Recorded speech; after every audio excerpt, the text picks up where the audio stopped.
ए और बी किसी काम को 6 दिनों में पूरा करते हैं और ए अकेला 9 दिनों में पूरा करता है, तो बी अकेला को हम मानते हैं बी को कि 1/b, एक दिन का काम कितना होगा 1/6 माइनस 1/9 के बराबर होगा। ए और बी मिलकर कितने दिन में पूरा करते हैं 6 दिन में, तो ए और बी का एक दिन का काम कितना होगा 1/6 और ए का अकेले का एक दिन का काम 1/9। सॉल्व कर लें तो 18 हो गया, 6 तियाँ 18, 9 दूनी 18, 1/18, अर्थात बी अकेले करेगा उसे 18 दिन में पूरा। ऑप्शन ए सही उत्तर आपका। एक समलंब की दो समांतर भुजाओं की लंबाई 16 है और 20 है, तो समांतर भुजाओं का योग कितना हो गया, समांतर भुजाओं की लंबाई का योग हो गया 16 और 20 36, ठीक है। और उनके बीच की दूरी है 10, उनके बीच की दूरी है 10 और निकालना क्या है हमको क्षेत्रफल, तो क्षेत्रफल बराबर होता है 1/2 गुणे समांतर भुजाओं का योग गुणे बीच की दूरी, तो 2 से काट दो 18 बार में और 18 गुणे 10 यानी 180 वर्ग सेंटीमीटर है या मीटर है, चलो 180 वर्ग मीटर इसका उत्तर हो गया। अब दिया हुआ है कि a discount series of 15%, 20% and 25% is equal to a single discount of, अगर 3 डिस्काउंट दिए हों एक्स वाई और जेड, अगर 3 डिस्काउंट दिए हुए हों और तीनों का एक डिस्काउंट निकालना हो, ठीक है, तो सिंगल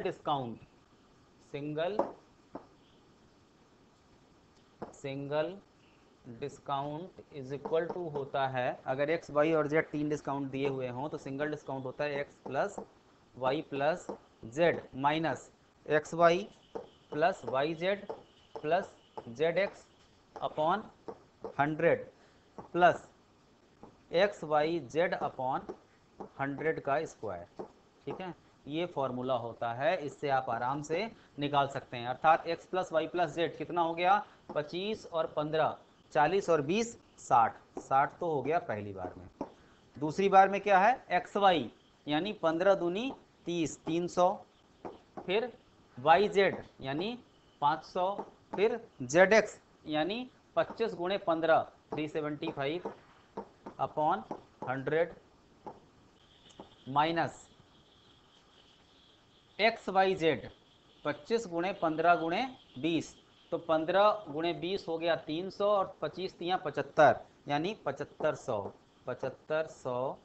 बटे 100 पे 2 जीरो और कर दो, 2 जीरो से 2 जीरो ये कट गया, यानी कितना हो गया 60 प्लस, अगर इन सबको जोड़ लें तो 300 और 375 675 675 और 500 1175, ठीक है 1175 हो गया, 100 से भाग देना है यानी 11.75 माइनस यहाँ पे केवल 75 बचा है, बटे में 100 है यानी 0.75, ठीक है, यानी 60 में ये प्लस का है, ये जो है प्लस का है और ये माइनस का है, उल्टा लिख दिया हम लोगों ने, ठीक है।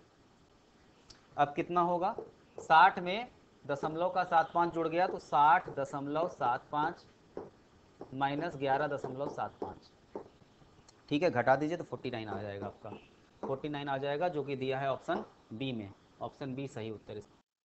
54 rupees 490 is divided among A, B and C such that A's share is half of B, A के शेयर को आप मान लो X, ठीक है, तो A ratio B ratio C is equal to क्या हो गया, A का शेयर मान लिया X, A जो है वो B का हाफ है यानी B दुगना रहा होगा, B कितना रहा होगा 2x होगा, B का हाफ है, और C and thrice of C, A का जो शेयर है वो C का 3 गुना है, यानी C कितना होगा x/3 होगा, C x/3 होगा, तभी तो C का 3 गुना है x, ठीक है, तभी तो 3 का गुणा करेंगे तो x आएगा, ठीक है। तो A's share is half of B and thrice of C, ठीक है। अब C का शेयर कितना है ये ज्ञात करना है आपको, कुल मिला के ये ज्ञात करना है, तो इसको अगर हम 3 का गुणा कर दें तो कितना हो जाएगा 3x ratio 6x ratio x, जोड़ लें अगर तो 6 3 9 और 1 10x आ गया, तो 10x किसके बराबर है 490 के, 10x बराबर है 490 के, तो x किसके बराबर होगा 49 के, 49 कहाँ दिया है ऑप्शन ए में, x ही तो था शेयर, C का शेयर कितना था, अब यहाँ पे देख रहे हैं किसका शेयर निकालना है सी का ना, सी का शेयर यहाँ पे क्या देख रहे हैं, कितना है, x। हल करने के पहले जब हल किया गया था इस समय तो कितना था सी का शेयर, x, तो x की वैल्यू की फाइंड आउट हो गई 49 यहाँ पे ऑप्शन ए उत्तर आपका हो गया। तो 55 प्रश्न देखते हैं। एक विक्रेता ने एक वस्तु को 6% की हानि पे बेचा।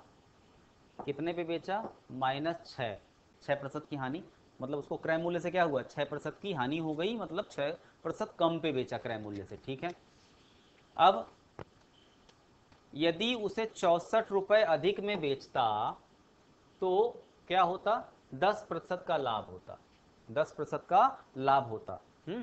-6 से लेके +10 तक का सफर कितना बड़ा होता है, 16 का, 16% का सफर होता है, ठीक है। अर्थात 16% के लिए उसे कितने रुपए खर्चे कर बढ़ाने पड़ते, 64 रुपए। 16% बराबर है 64 रुपए के। आपको क्रय मूल्य निकालना है, क्रय मूल्य हमेशा 100% के बराबर होता है। तो 16% 64 के, तो 1% कितना हो गया, 16 चौको 64, 4 के, यानी 100% कितना हो गया, 400 के। 400 कहाँ दिया है, ऑप्शन ए है, बहुत आसान, 400 हो गया। एक स्कूल में 1400 छात्र हैं, छात्रों की संख्या है 1400, उनमें से 25% चश्मा लगाते हैं, यानी 1/4 चश्मा लगाते हैं, ठीक है। और चश्मा लगाने वाले में 2/7 अगर लड़के हैं तो लड़कियां निकालनी है। 2/7 लड़के हैं तो कितनी लड़कियां बची, 5/7, ठीक है। 2/7 लड़के हैं तो लड़कियां कितनी हैं, 5/7, यानी 5/7 आपको ज्ञात करना है, ठीक है। तो 7 से अगर इसको काटेंगे तो 7 दूनी 14, 200 बार में कट गया, 200 का 5 में गुणा हुआ, नहीं पहले तो इसी से काट लें, 50 बार में कट गया, 50 पंचे 250, 250 लड़कियां हैं जो चश्मा लगाती हैं, ऑप्शन ए,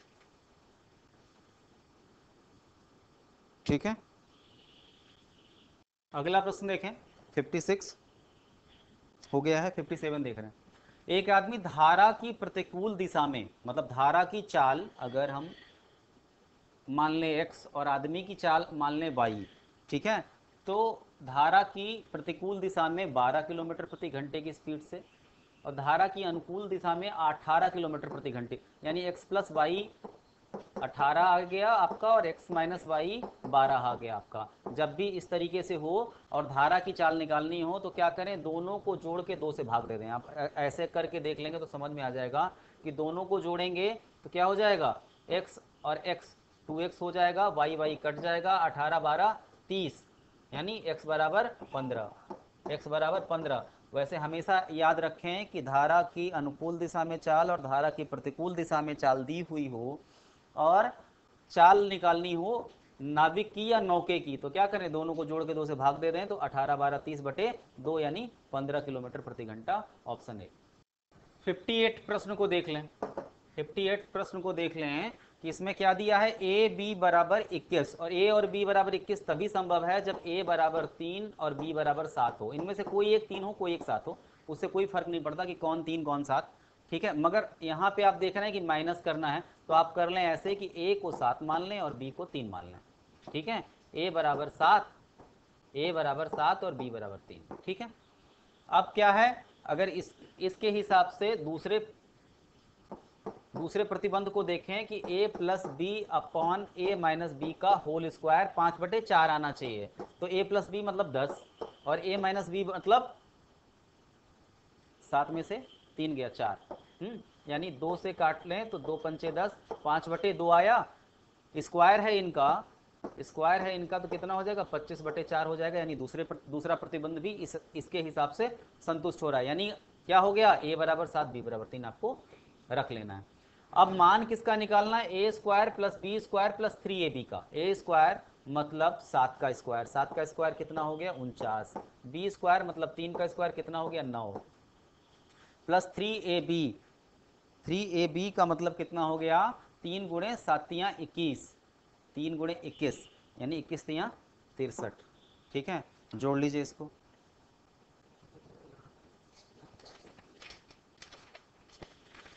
जोड़ लीजिए कितना हो गया, 9 9 18, 58 + 63, अब कितना हो गया, 8 3 11 का 1 और 6 5 11 और 1 12, 121, 121 कहाँ दिया हुआ है, ऑप्शन बी में, तो ऑप्शन बी आपका सही उत्तर होगा। 59 प्रश्न में क्या दिया है? दिया है d to the power s plus T divided by d to the power s फिर divided by d to the power t। अगर आप इसको आप जानते हैं कि भाग में घातें घट जाती हैं, अर्थात d to the power s plus T minus s, ये फिर से भाग है तो माइनस टी, कुल मिला के सब कट गया, क्या बचा? d टू द पावर 0, और किसी की घात 0 हो तो उसका मान कितना होता है? 1। 1 कहाँ दिया है? ऑप्शन बी में, तो ऑप्शन बी सही उत्तर हो गया आपका। अगला प्रश्न दिया हुआ है कि एक त्रिभुज के 3 कोणों का संभावित मान क्या होगा? तो किसी भी त्रिभुज के तीनों कोणों का योग 180 अंश होना चाहिए, और आप क्या देख रहे हैं कि बाकी किसी में 180 अंश नहीं हो रहा है। जोड़ के अगर बाकी सबको देखें तो बाकी किसी में 180 अंश नहीं हो रहा है, अर्थात 180 अंश किस में हो रहा है? सिर्फ और सिर्फ डी में। 50 और 60, 110 और 70, 180, तो सिर्फ डी में हो रहा है, तो डी आपका उत्तर होगा प्रश्न संख्या 60 का। प्रश्न संख्या 61,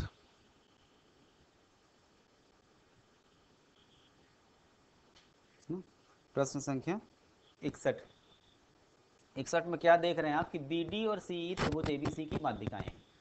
बी डी और ए बी नहीं सी ई ये माध्यिकाएं हैं और माध्यक हैं। और माध्यक कैसे काटते हैं? हमेशा आपको याद होगा कि माध्यक इस हिसाब से काटते हैं कि ऊपर का हिस्सा 2 अनुपात और नीचे का हिस्सा 1 अनुपात में होता है। अर्थात अगर पूरा 3 हो, पूरी रेखा 3 हो, तो नीचे का 1 और ऊपर का 2, ठीक है। अर्थात पूरी रेखा को अगर 3 माने तो, अर्थात OE का 3 गुना पूरी रेखा होगी।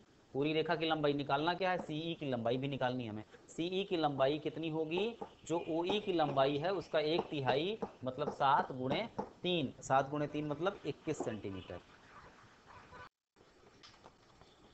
62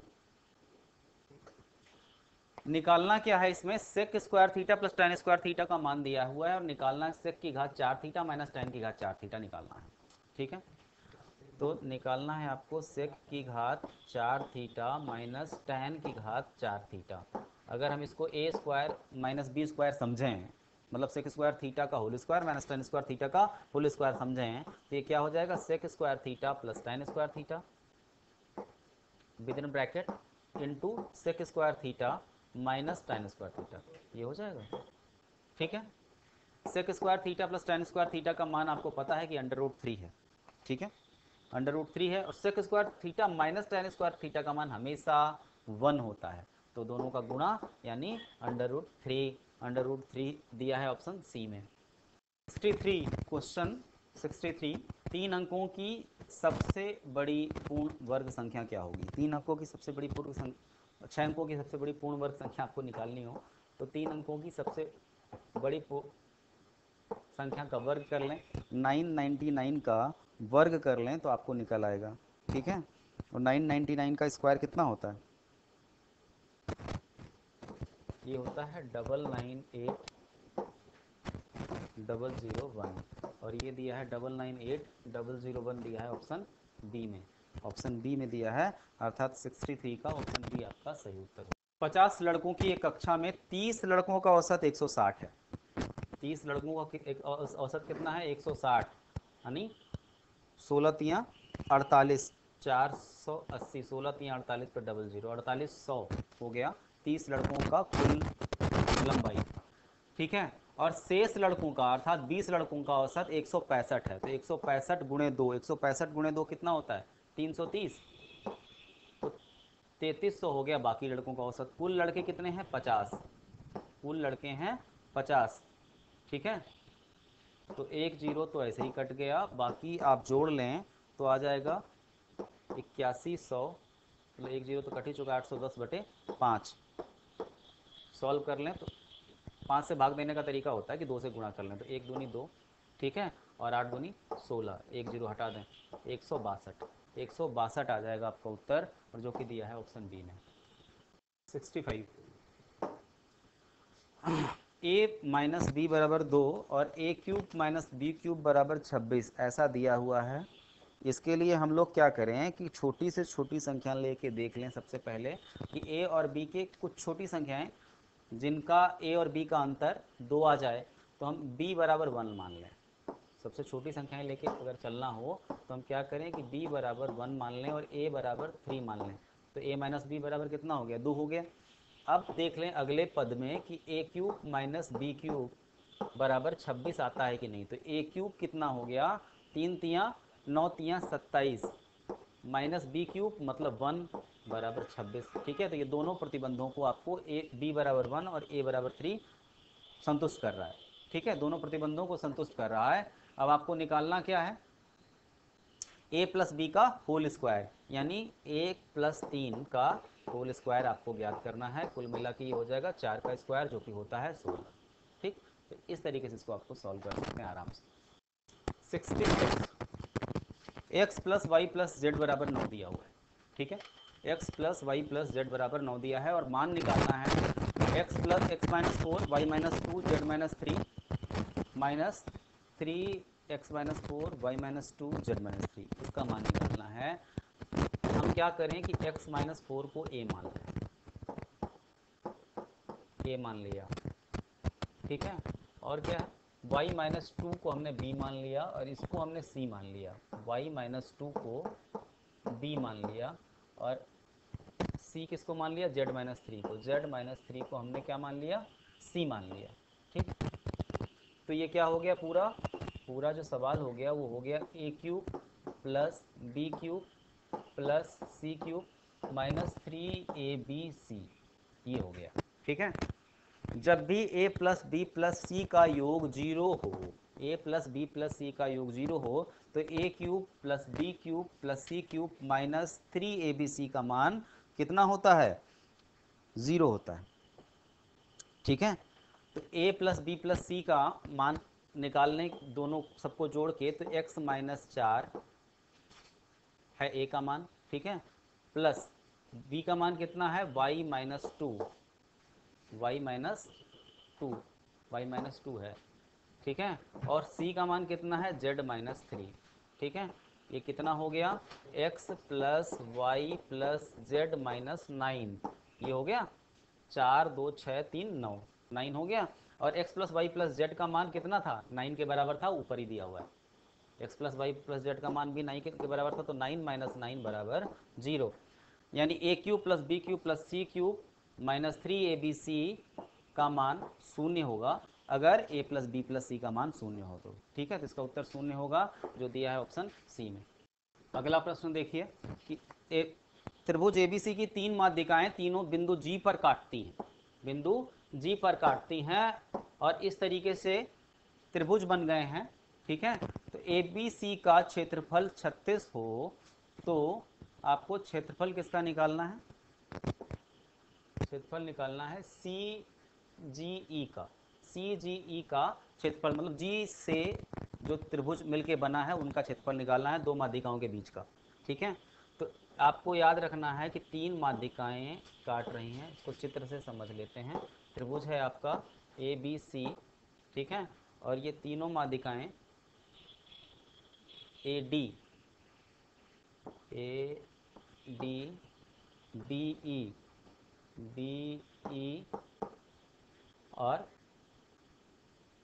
CF एक दूसरे को काटती हैं बिंदु G पे। तो इस प्रकार से जो त्रिभुज बनेंगे वो सबके क्षेत्रफल आपस में बराबर होंगे। तो कितने त्रिभुज हो गए, 1 2 3 4 5 6 त्रिभुज, 6 के क्षेत्रफल आपस में बराबर होंगे। एक त्रिभुज का क्षेत्रफल, पूरे बड़े वाले त्रिभुज का क्षेत्रफल कितना था, 36, बड़े वाले त्रिभुज का क्षेत्रफल 36, तो एक छोटे वाले का कितना हो गया, 36/6 यानी 6 वर्ग सेंटीमीटर। ऑप्शन बी में दिया है। ठीक है, अगला प्रश्न देखें, 68 प्रश्न है। इसमें दिया है कि एक वृत्त की जीवा उसकी त्रिज्या के बराबर है, एक वृत्त की जीवा उसकी त्रिज्या के बराबर है और जीवा के छोर पर एक स्पर्श रेखा खींची जाती है। स्पर्श रेखा और जीवा के बीच कोण ज्ञात करना है। ठीक है, एक वृत्त की जीवा उसकी त्रिज्या के बराबर है। सबसे पहले तो एक वृत्त बना लें, बेहतर होगा। एक वृत्त बना लेते हैं सबसे पहले। ठीक है, वृत्त बना और वृत्त पे एक जीवा खींची गई है जिसकी लंबाई उसकी त्रिज्या के बराबर है। ठीक है, और उससे होके एक स्पर्श एक रेखा जाती है, उस जीवा के पास से एक स्पर्श रेखा जाती है, आपको करना क्या है, आपको ज्ञात करना है ये वाला कोण। ये कोण अगर थीटा है तो ये कोण ज्ञात करना है। ठीक, अब इस कोण को ज्ञात करने के पहले आप क्या करें कि ये जो स्पर्श रेखा जा रही है उससे केंद्र को मिला लें। ठीक है, और यहाँ से इसको ऐसे मिला लें। ठीक, स्पर्श रेखा का केंद्र जो है स्पर्श रेखा पे 90 अंश का कोण बनाती है, पता है आपको। ठीक है, केंद्र स्पर्श रेखा पे 90 अंश का कोण बनाती है, तो पता ही होगा आपको। ठीक है, आगे देखें, ये जो जीवा है, दूसरा कलर कोई ले लें तो ज़्यादा बेहतर समझ में आएगा।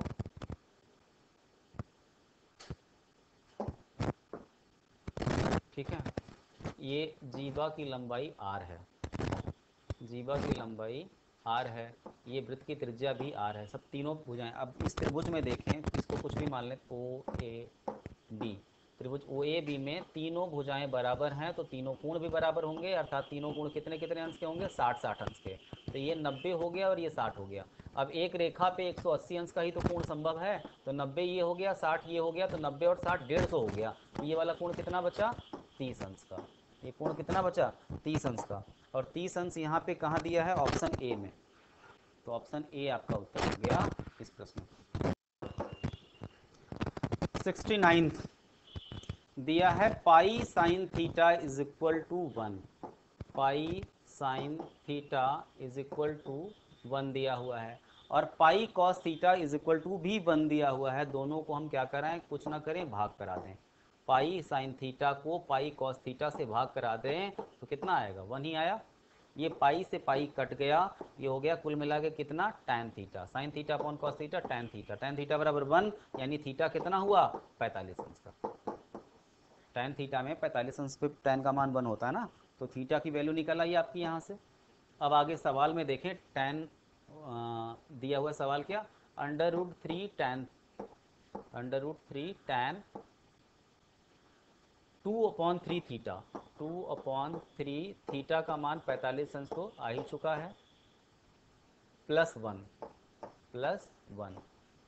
ठीक है, √3 tan, ये 15 तियाँ 45, 15 दूनी 30 और tan 30 +1, ठीक है। √3 tan 30 का मान कितना होता है, 1/√3 होता है ना, हाँ, +1, ये √3 कट गया, 1 + 1 = 2, और 2 दिया है ऑप्शन सी में। 70 प्रश्न संख्या 70, इसमें क्या दिया, 10% प्रतिवर्ष पर 3 वर्ष के लिए किसी राशि का साधारण ब्याज और चक्रवृद्धि ब्याज के बीच का अंतर 93 रुपये है। अच्छा, चक्रवृद्धि ब्याज निकाल लीजिए, कैसे निकालते हैं, P × 1 + r/100⁴ इससे P घटाएंगे तब आएगा, यानी विदिन ब्रैकेट कर लें तो -1 घटाना पड़ेगा। तो ये हो गया आपका चक्रवृद्धि ब्याज। चक्रवृद्धि ब्याज से अगर साधारण ब्याज जो कि होता है PRT/100, इसको घटाएं तो आता है कितना, 93 रुपीज़। ठीक है, सॉल्व कर लीजिए इसको।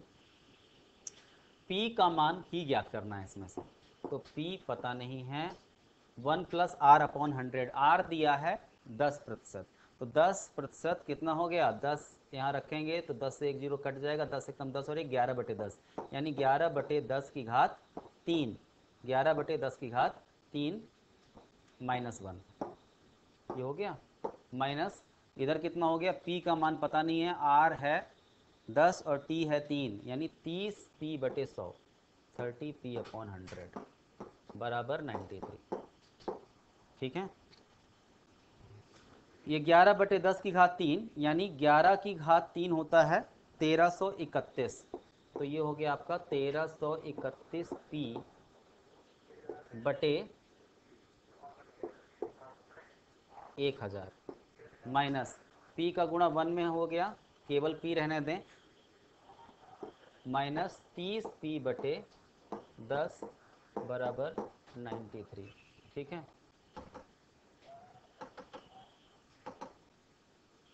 थोड़ी सी जगह और चाहिए होगी। अब आगे देखें कि हम 1000 का एलसीएम ले लें, 1000 ले लें एलसीएम के रूप में, तो 1331 का 1331 रह गया, माइनस 1000 का पी में गुणा हो गया तो 1000 हो गया, 1000 पी, 1000 पी माइनस ये हो गया 300 पी बराबर 93। ठीक है, 1331 पी से घट गया 1000 और 300 मतलब 1300, कितना बचा? केवल 31 पी बचा, केवल 31 पी बचा। साफ कर लें थोड़ा, तो कितना हो गया था? 31 पी बटे 1000 बराबर 93 हो गया था। ठीक है, तो 31 से काट दें तो 3 बार में कट जाएगा, तो पी बराबर हो गया 3000, और 3000 दिया है किसमें? ऑप्शन सी में, तो ऑप्शन सी इसका सही उत्तर होगा 70 का। अगला प्रश्न है कि एक ध्वज स्तंभ पर रखे ध्वज के शीर्ष और तल से 30 मीटर की दूरी पर उन्नयन कोण क्रमशः 45 अंश और 30 अंश का बन रहा है, तो ध्वज की ऊंचाई ज्ञात करनी है। अच्छा, तो पहले क्या करें आप कि ये हो गया आपका यहाँ तक ध्वज स्तंभ और इसके ऊपर एक ध्वज गड़ा हुआ है। ठीक है, इस ध्वज से 30 मीटर की दूरी पर, ध्वज स्तंभ के आधार तल से 30 मीटर की दूरी पर उन्नयन कोण क्रमशः कैसे बन रहे हैं?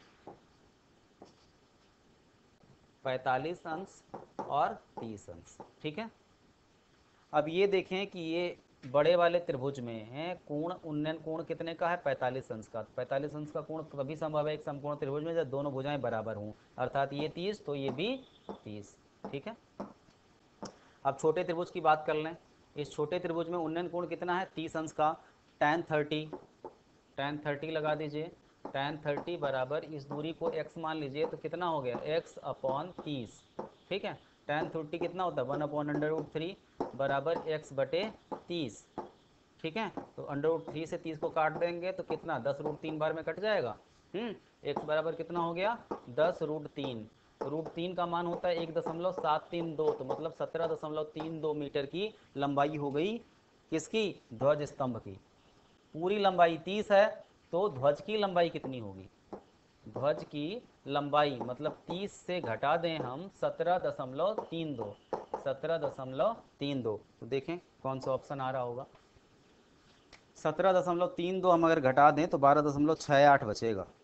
ठीक है, 12.68 आपका उत्तर हो जाएगा इस प्रश्न का। आगे का प्रश्न देखें, ये 72 से 75 तक का प्रश्न है।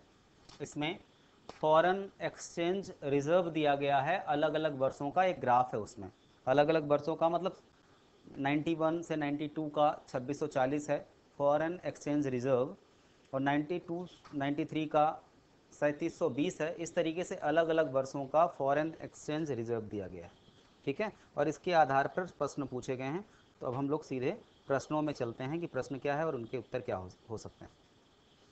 ऐसे वर्षों की संख्या जिसमें फॉरेन एक्सचेंज रिजर्व औसत दर से ऊपर रहा, और ऐसे वर्षों की संख्या जिसमें औसत से नीचे रहा, दोनों का अनुपात। ठीक है, औसत से ऊपर रहा और औसत से नीचे रहा, दोनों का अनुपात। तो दोनों का अनुपात निकालना हो तो ये रहा आपका फॉरेन एक्सचेंज रिजर्व। तो क्या करें कि सबको जोड़ के 8 बार हैं, अलग अलग 8 बार हैं, 8 से भाग देते हैं। ठीक है, यानी 2640, 3720, 2520 सबको जोड़ के क्या करें हम? 8 से भाग दे दें, तो कितना आएगा? ये आ जाएगा आपका 3480। ठीक है, ये आया औसत। औसत से कोई लेना देना नहीं है, प्रश्न कह रहा है कि औसत से जो ऊपर रहा, औसत से ऊपर रहा और औसत से नीचे रहा, उनका अनुपात ज्ञात करना है। तो औसत से ऊपर कहाँ कहाँ रहा है आप देखें तो 92 93 में 3720 है, यानी 3400 से तो ऊपर है। ठीक है, फिर 96 97 में 96 97 में औसत से ऊपर है। फिर 97 98 में भी औसत से ऊपर है, अर्थात 3 वर्षों में औसत से ऊपर है। ठीक है, कुल मिला के 6 अलग अलग वर्षों का मान दिया हुआ है, यानी 5 वर्षों में औसत से नीचे रहा होगा। तो अनुपात क्या हो गया? 3:5। ठीक है, अनुपात क्या हो गया? 3:5, जो कि दिया है ऑप्शन सी में। इसी के ऊपर आधारित अगला प्रश्न है 73। ठीक है, कि 96 97 में फॉरेन एक्सचेंज रिजर्व औसत फॉरेन एक्सचेंज रिजर्व का लगभग कितने प्रतिशत रहा? औसत फॉरेन एक्सचेंज रिजर्व हम लोगों ने इसीलिए निकाल लिया था 3480। 3480 है औसत फॉरेन एक्सचेंज रिजर्व, और हमें निकालना किसका है? 96-97 की तुलना करनी है इससे।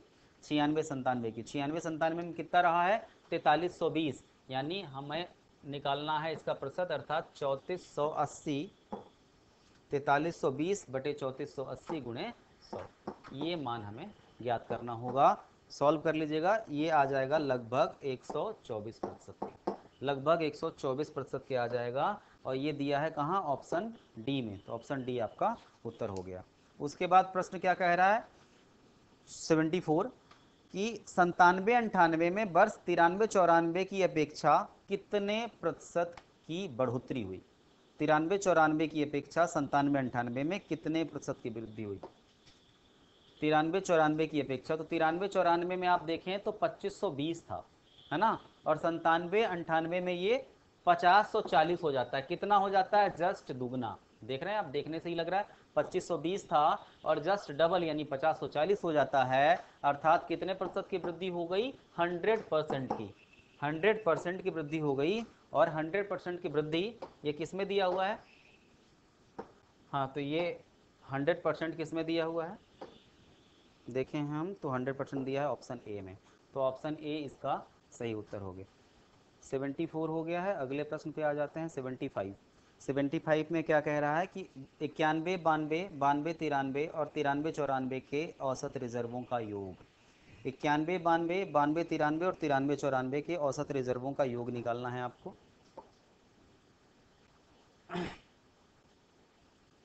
इसको पहले इरेज कर लेते हैं।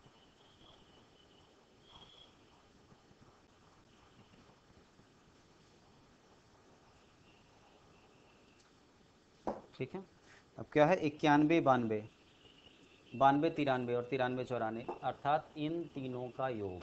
ठीक है, 91, 92, 92, 93 और 93-94, इन तीनों का योग आ जाएगा 8880, 8880, इन तीनों का योग। और 95, 96, 96, 97 और 97-98। ठीक है, 95, 96, 96, 97 और 97-98, इन तीनों का योग, इनका अनुपात निकालना है। इन तीनों का योग मतलब इनको जोड़ लें तो 0 0 0 0 हो गया। ठीक है, 4 2 6 और 2 8 हो गया। ठीक है, और फिर 0 और 3 3 और 1 4 हो गया। फिर 5 4 9 और 3 12, 12 480। अनुपात निकालना है हमें 8 8 8 0 बटे 12 480 का। ठीक है, सॉल्व कर लीजिए इसको, तो ये आ जाएगा 37:52, 37:37 आ जाएगा 75 का। और ये कहाँ दिया है? 37:52, ये दिया है ऑप्शन सी में, तो ऑप्शन सी उत्तर होगा प्रश्न संख्या 75 का।